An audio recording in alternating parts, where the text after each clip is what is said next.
All right.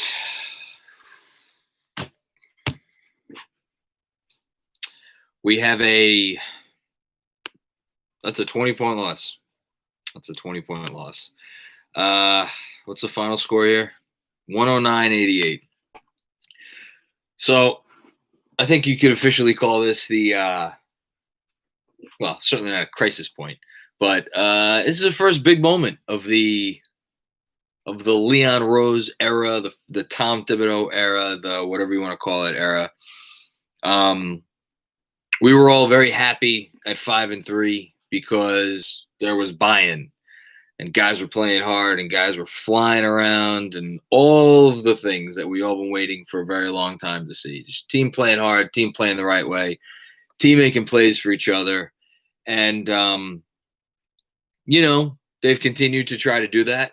And unfortunately, because they just have so little offensive talent, at least offensive talent that works well together, that's going to be tested because you lose one, you lose two, you lose three. And then that's when guys start looking for their own shots and stop passing the ball. And I think you could actually argue at times tonight that they were overpassing. This would have been good momentum for the Nets game. I agree. I wouldn't say they're overpassing, but they are a team right now afraid to make mistakes on offense. And I'm not sure what the solution to that is because all of their threes were open tonight and they were still 9 for 37 from three. So under 25%. Remember when they were the best 3-point shooting team in the league? That was fun. Look, there's a lot of issues. There's a lot of guys on this team this is the team that was predicted to win 22 and a half games because everybody figured how the hell they're going to score. And now 3 nights in a row, they have scored under 90 points, which you wouldn't think is possible in the modern era of NBA basketball, but it is indeed possible because they just don't have the talent. And when your best two players or the guys who are ostensibly your best two players combine to go, let's see, what did Julius? I'm not going to put any of this on Julius because he's been playing like an all NBA level player, but him and RJ Barrett combined to go 7 for 27 from the field. And your starting point guard, actually, Elfrid Payton did have a bad game. He was 7 for 14. Austin Rivers was 5 for 12. No, you can't be a professional NBA offense and be unable to score on the zone. You can't, because every NBA team has guys that they could throw in there who can make shots. And the Knicks have guys that they could throw in there that can make shots. I'm going to talk about Kevin Knox in a second. Austin Rivers can make shots. Emmanuel quickly stopped making shots, but that's a guy you feel comfortable taking shots. And that, I guess, leads me to the other big point for tonight, which is that I think they really finally felt the brunt of the injuries, because I know Reggie Bullock hasn't been hitting threes at any kind of a major rate, but if he's not in there and Burks isn't in there, those are two of their, I would say, the two guys that they most counted on this season to be guys who could at least keep a defense honest. And that's what you noticed tonight, I think, was the big difference. Is Reggie Bullock, say what you want about him, when he catches the ball and he has even a sliver of space, Reggie Bullock will fire it away. And they were missing that tonight because Rivers, quickly, these are not guys who are just going to fire it up. Even if they have some space, they're going to try to look for another play because that's not what they do. Knox, he's the closest thing they had for tonight, and sure enough, he fired it away, and sure enough, he ended up, I think, 5 for 11 from three. Great job, Kevin Knox. An encouraging sign. You love to see it. You want to see more of it. I'm going to say this in my newsletter tomorrow. I'm going to nickname Kevin Knox Brokeback Mountain because, gosh, just can't quit you. Just can't do it. I hug him like that jacket at the end of the movie.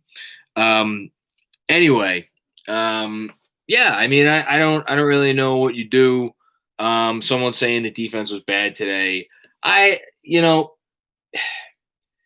They got back into the game with defense in the first half. I thought they played some good defense at times during the second half. I don't think the defense is the issue. I think Was their defense perfect? No, of course not. They gave up whatever it was, 109 points. So no, the defense wasn't good by any indication or any stretch of the imagination, I should say. But you can't expect, or it's tough to expect, not impossible, but it's tough to expect a team that is at the stage that the Knicks are at. New coach, still kind of learning to trust each other, the whole thing, to give you 48 minutes of crisp defense when nothing's going right on the other end. And for most of this evening, nothing's going right on the other end. And that, again, to take me back to the first thing I said, that's going to be the challenge of Thibodeau and the staff. How can they keep these guys at least trying to defend at a high level when they have nights like this, when they just can't hit a goddamn shot? And I don't know what the answer is. It's not going to be easy. And it's not – here's the other thing. Unlike in years past where we could all point to, the bench and be like, play this guy, play that guy. Why aren't you giving this guy minutes? Give him a shot. Maybe he's the answer. There's no answers here. There's no secret door to open. The secret doors that are maybe there to be opened are all injured right now.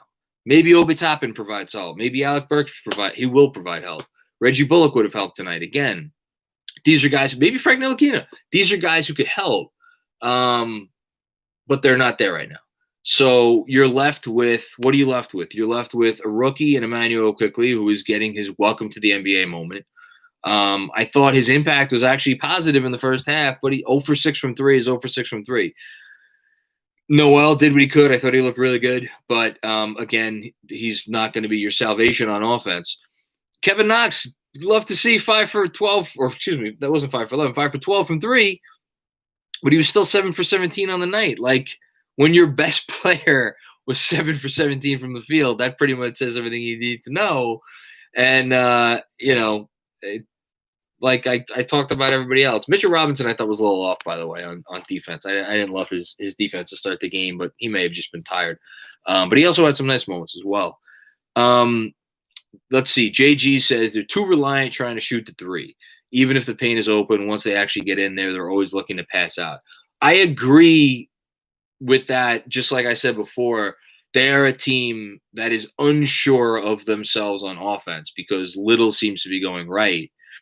And the last thing I guess I'll say is, because I always try to keep things big picture, right? I always try to keep things big picture. They should still feel okay about where they're at as a team right now. They're still 5-6, which is better than God knows I thought they'd be.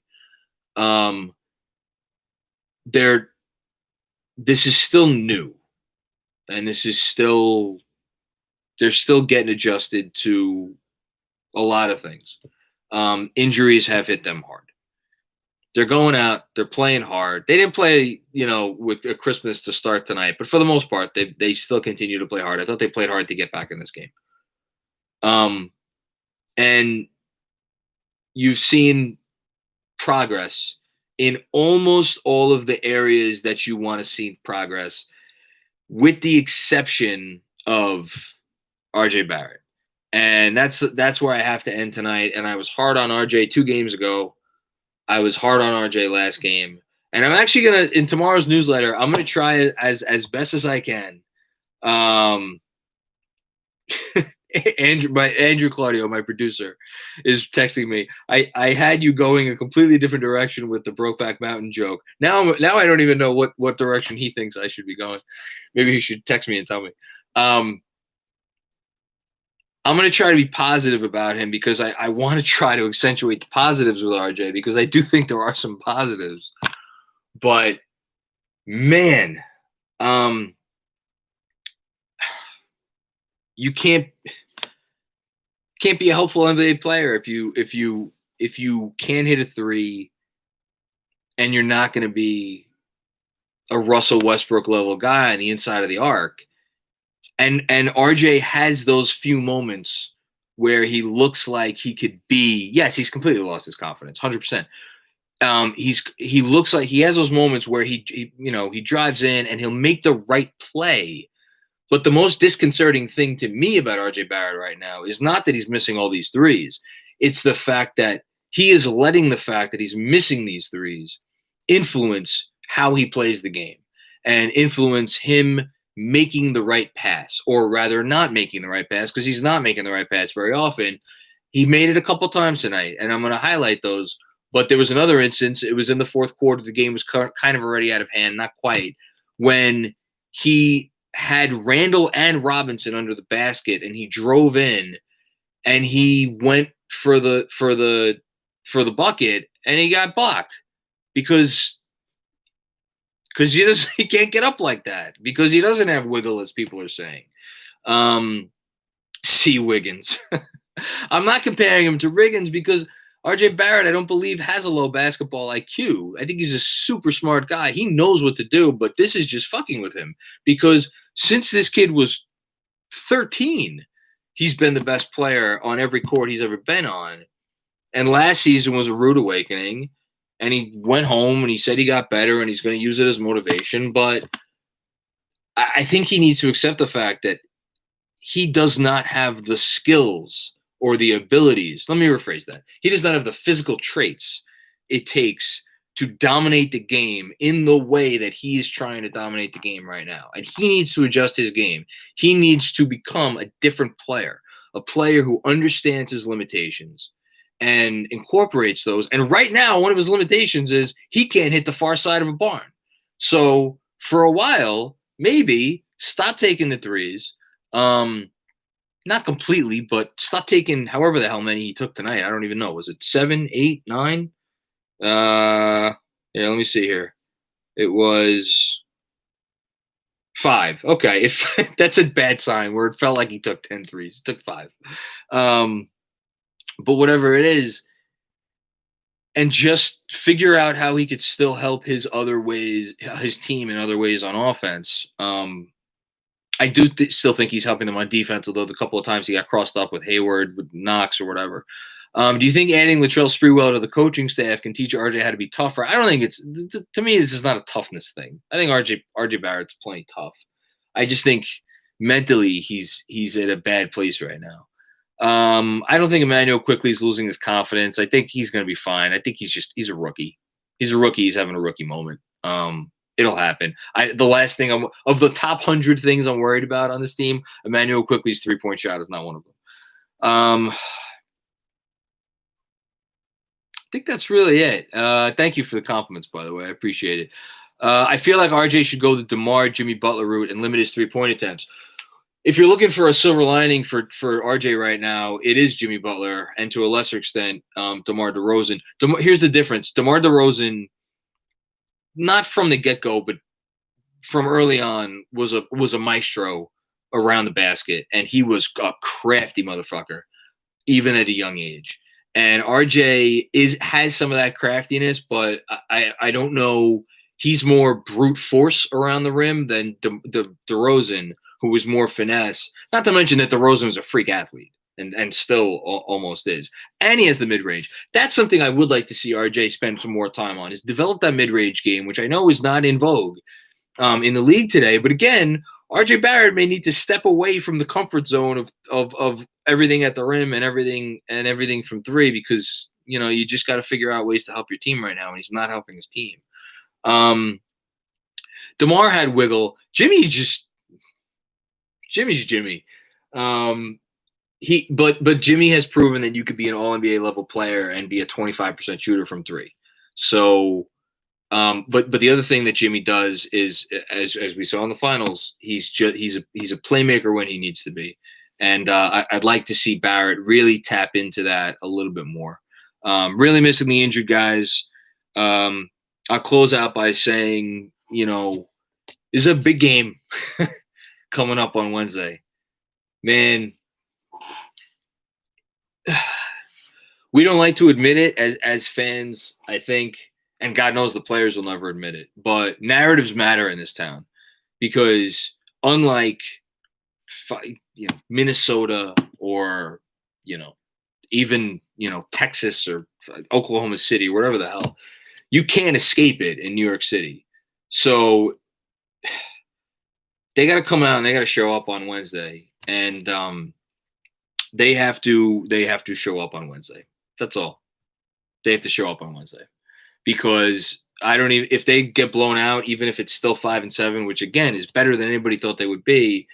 You're going to start to see the vultures starting to circle and question things. And the nice thing about this start is we haven't had to question, like, are they going in the right direction? Are guys buying into Tibbs and like all this shit? I don't want to hear those questions. I want them to continue on the path where we just can at least trust the fact that the path is the correct path. And it might be brutal at times, but that's what I find more important than whether they make shots or any of the other bullshit. And because that's not going to change because they're low on talent. But we'll see what happens. So, yeah, thanks everybody for watching, and I will see you after the game on Wednesday, hopefully in better spirits. All right, go Brokeback.